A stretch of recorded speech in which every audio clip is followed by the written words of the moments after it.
Here are 9 must-start players in fantasy for Week 7. First up, we have Baker Mayfield against the Ravens. Baker is the QB2, averaging 22.5 fantasy points through the first 6 weeks of the season. He leads the league with 15 passing touchdowns and is averaging over 22 rushing yards per game. The Ravens defense is a pass funnel, allowing the second most passing yards and the least rushing yards.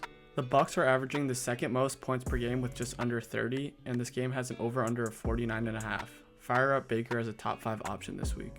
Next up, we have Kirk Cousins at home against the Seahawks. This game has a 51.5 point over-under, and the Falcons have a number 1 pace of play in neutral game scripts. The betting odds are that Kirk will throw for 270 plus yards and over 2 touchdowns, and the Seahawks have given up 22 plus points in 3 straight games to opposing QBs.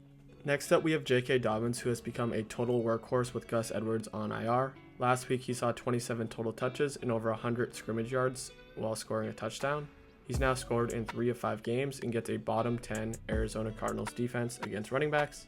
Fire up J.K. Dobbins as a low-end RB1 this week. Another workhorse running back that we should be starting this week is Chuba Hubbard against the Washington Commanders. Over the last 5 weeks, Hubbard has averaged over 20 touches, over 4 receptions, and over 112 scrimmage yards. Now he gets the Commanders, who allow the 12th most points to running backs, in a game with a 51.5 point over-under. Chuba is a top 10 play this week. To go along with Baker, we have Mike Evans as a must-start. We expected a down week in Week 6 against Marshawn Lattimore and the Saints, but now the Ravens are playing that pass funnel defense that we talked about with Baker Mayfield. And this year has been a pendulum between Mike Evans and Chris Godwin as far as production. Mike Evans is plus 115 to score a touchdown this week, and I like that bet against the Ravens. Next up, we have another wide receiver in that same game, and Zay Flowers against the Tampa Bay Buccaneers. Flowers has seen 10 plus targets in 4 of 6 games when the Ravens are actually in a competitive game script, and he's coming off 110 plus yards in back-to-back games. Last week, he racked up 9 catches for 132 yards in the first half against the Commanders. And now he gets the Bucs, who allow the 6th most points to wide receivers in a potential shootout. Coming back over to the Panthers, we have Deontay Johnson as a must-start. Ever since Andy Dalton has taken over as the QB in Carolina, Johnson has been on fire, averaging almost 11 targets a game, 6 catches, over 76 yards, and has scored in 3 of those 4 games.